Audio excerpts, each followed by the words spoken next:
사랑하는 반생 여러분 모두 평안하셨습니까? 오늘 작년 교과 제9가 생명의 근원입니다. 우리가 지난 한 주간 제8가는 구약 예언의 성취였습니다. 구약에 나타나는 여러 가지 예수님에 관한 예언과 말씀들을 요한과 선지자들 그리고 예수님이 친히 구약 성경을 인용하셔서 이 구약 성경에 권위를 부여하신 것을 살펴보았습니다. 그 구약의 모든 예언들은 예수 그리스도께서 하나님의 아들이시요 하나님이시요 또 구주이시고 메시아라고 하는 사실을 증거했습니다. 오늘 이 제9가에서는 예수님이 생명의 근원이 되신다고 하는 것을 요한복음과 또 다른 성경절을 통해서 다시 한번 확인해 보려고 합니다. 우리가 잘 아는 요한복음 14장 6절 내가 곧 길이요 진리요 생명이니 나로 말미암지 않고는 아버지께로 올 자가 없느니라. 사실 이 말씀은 제 10번째 다음 과에서도 계속돼서 이 성경절 말씀을 가지고 우리가 살펴볼 텐데 오늘 우리가 하는 것은 나는 뭐뭐이다, 나는 생명이다, 나는 길이다, 나는 진리다. 예수님께서 하신 이 말씀, 나는 참 포도나무요, 나는 선한 목자요, 나는 양들의 문이요, 나는 생명의 떡이요, 나는 세상의 빛이라고 하는 나는 뭐뭐이다라고 하는 요한이 강조한 부분은 예수님이 하나님이시고 아들이심을 또 구주이심을 메시아이심을 우리에게 강조하고 있습니다. 생명을 나누어 주시는 생명이신 예수님을 통해서 그 예수님을 믿을 때 우리에게 구원을 주시는 예수님의 능력으로 우리는 영생을 얻는다고 하는 사실을 알게 됩니다. 자, 첫째 날입니다. 그 안에 생명이 있었으니 그 안은 무엇입니까? 예수님 안입니다. 요한복음 1장 1절에 예수님이 하나님 즉 아들 하나님이라고 분명히 말하고 있습니다. 요한복음 1장 4절에 그 안에 생명이 있으니 이 생명은 사람들의 빛이라 라고 할 때 이 생명은 파생되지 않는 존재하고 있는 하나님의 이심을 신성한 생명임을 나타내고 있습니다. 자, 예수님은 왜 이 땅에 오셨는가? 요한복음 1장 29절에 세상에 이 땅에 오신 예수님에 대해서 또 3장 16절, 6장 40절, 10장 10절, 12장 27절에 계속해서 예수님이 생명 되심을 말씀하고 계시고 또 구원을 주시는 분임을 우리는 잘 압니다. 분명한 사실은 예수님 안에 생명이 있다고 하는 사실입니다. 두 번째는 영생의 말씀이 누구냐? 둘째 날에 영생의 말씀은 바로 예수 그리스도라고 하는 사실입니다. 요한복음 6장 61절부터 68절에 보면은 살리는 것은 영이니 육은 무익하다고 이야기를 했고 사람들이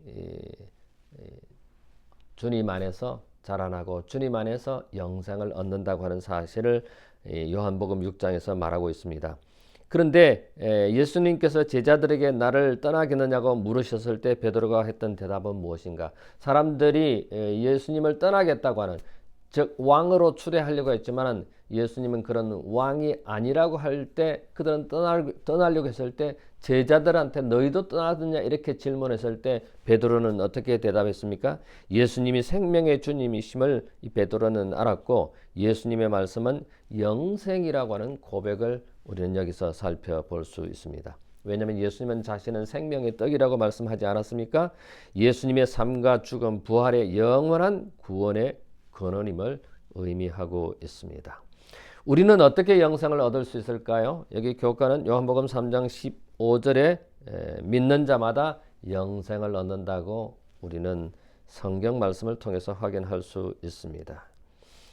그리고 요한복음 6장 40절 또 47절에 보면은 생명을 얻는다고 생명의 떡이라고 하는 사실을 확인하고 있습니다.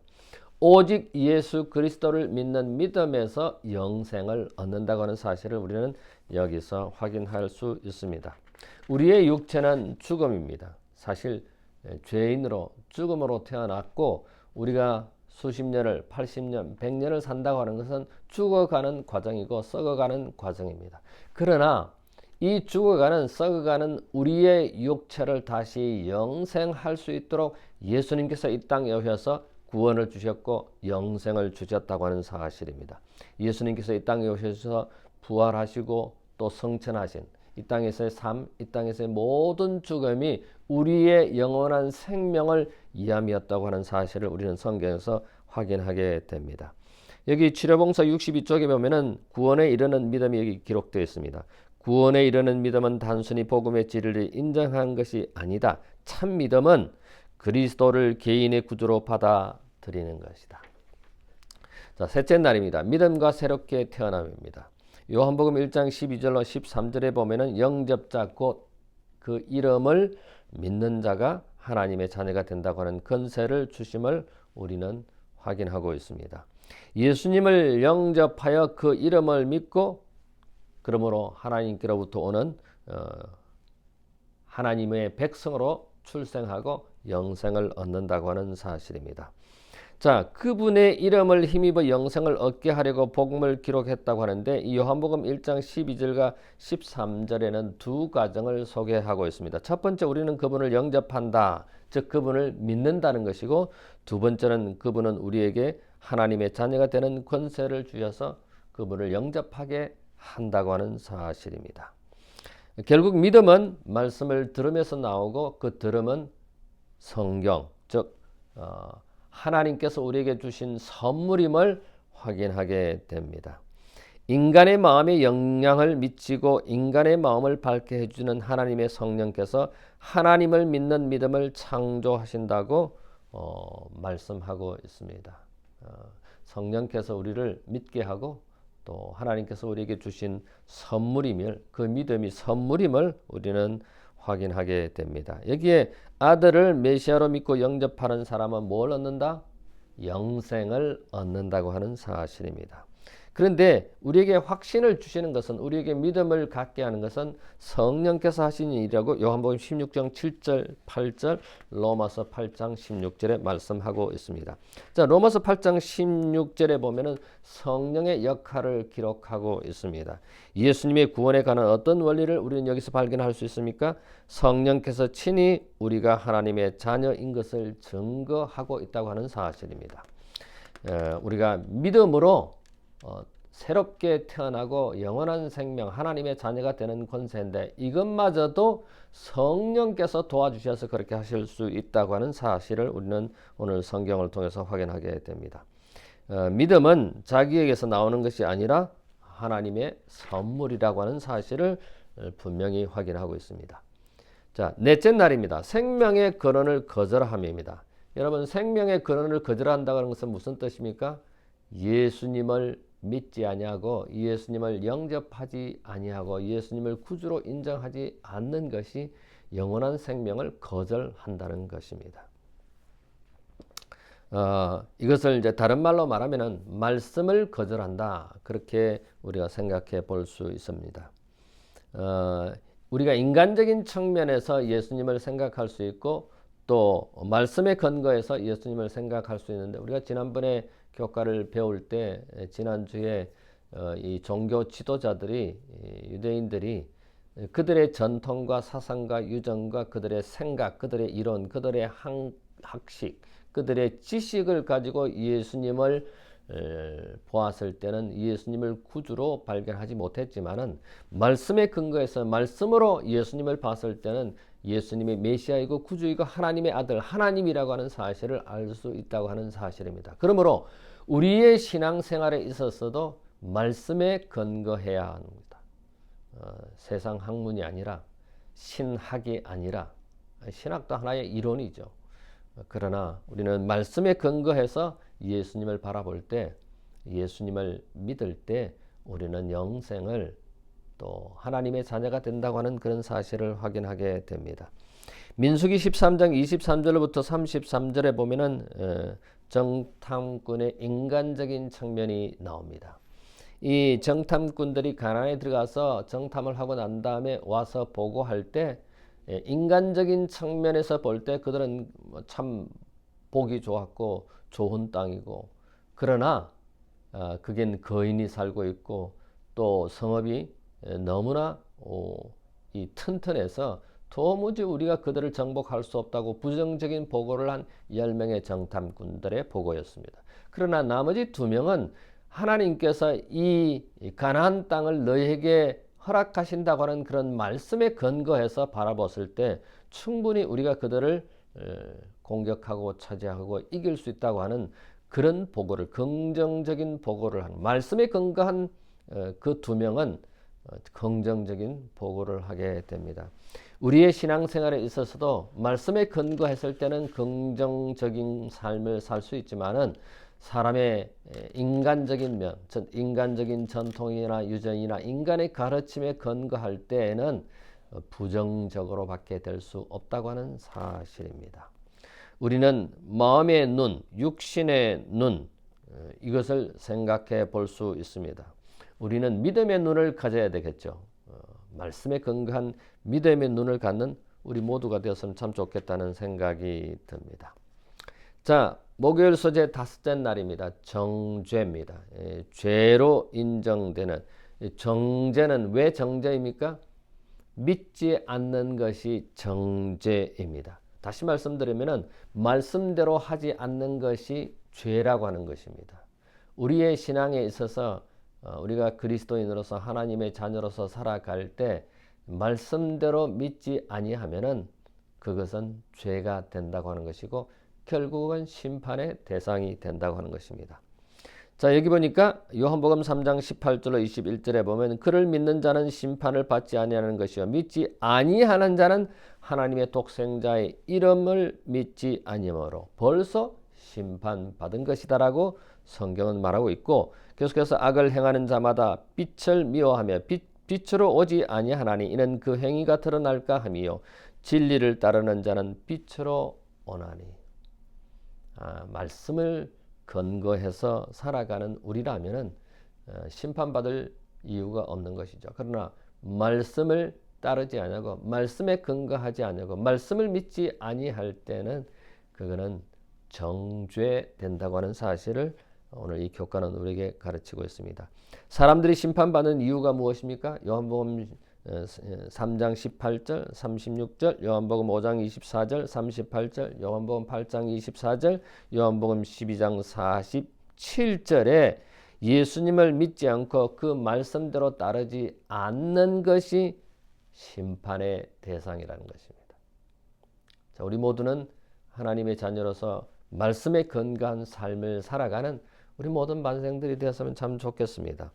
여기 마태복음 4장 1절부터 4절에 보면은 마귀에 의해 시험을 당하시는 예수님의 모습을 봅니다. 이 광야에서 사단의 속임수는 뭡니까? 하나님의 말씀을 사용했지만은 그 말씀에 굳게 서 있는 예수님. 뭐라고 말했습니까? 기록되었을 때 말씀으로 예수님은 승리하셨습니다. 자, 우리 모든 반생들이 말씀에 근거해서 승리하는 심판의 대상이고 정죄받는 우리가 되지 않았으면 참 좋겠다는 생각이 듭니다. 사단은 가장 효과적인 무기를 사용하는데 그것은 의심을 일으키게 하는 것입니다. 의심을 갖게 하는 것입니다. 이 말씀이, 이 하나님의 명령이 말씀에 근거한 그 말씀대로 따라 살아가지 아니하고 이게 맞을까? 여러분, 최초의 유혹은, 최초의 속임은, 최초의 의심은 어디였습니까? 아담과 하와에게 사단이 뱀으로 나타나서 뭐라고 합니까? 정말로 이거 선악과를 먹으면 죽느냐? 그리고 자기가 먹으면서 죽지 않는다고 의심을 갖게 만드는 것입니다. 뿐만 아니라 예수님도 40일 금식 후에 사단이 돌을 가지고 떡을 대라고 말합니다. 예수님은 얼마든지 그렇게 할 수 있었지만은 네가 하나님의 아들이라면은 이 돌을 떡으로 만들어라. 그리고 너 배고픈데 이걸 먹어라. 여러분, 신학이라고 하는 것도 철학이라고 하는 것도 세상 학문이 어떤 가설을 세우고 그 가설을 실험해서 그 가설이 맞다면은 그것이 하나의 학설이고 사람들이 인정하는 학문으로 사실로 받아들여집니다. 그러면 신학도 마찬가지입니다. 전부 이론입니다. 제가 논문을 쓸 때도 마찬가지였습니다. 어떤 주제를 선정하고 그 주제에 대한 가설, 하나의 추정된 이론을 내세우고 그 이론을 실험 여러 가지 증거들을 소집해서 그 다음에 그 증거들을 맞춰 볼 때 이것이 맞다고 그러면 그 이론이 그 가설이 하나의 학문이 되고 신학이 되는 것입니다. 우리가 세상 학문을 그렇게 받아들이면 안 되겠죠. 우리가 신앙을 하나님의 말씀을 그렇게 받아들이면 안 되겠죠.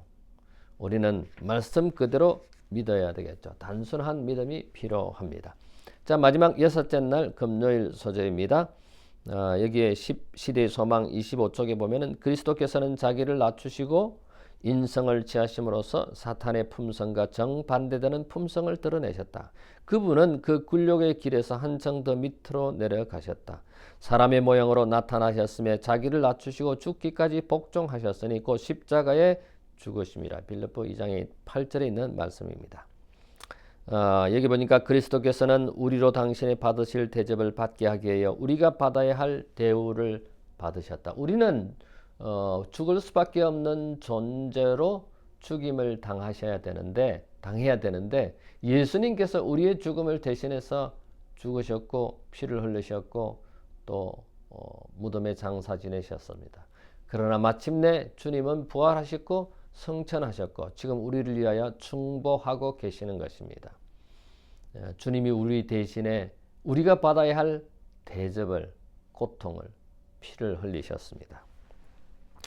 오늘은 우리가 제9가 생명의 근원은 예수님 안에, 그 말씀 안에, 예수님 안에 있음을 우리는 살펴보았습니다. 그 말씀을 믿지 않을 때, 주님을 믿지 않을 때 우리는 정죄받는 것이고 심판의 대상이고 결국 죽음을 갖게 될 것입니다.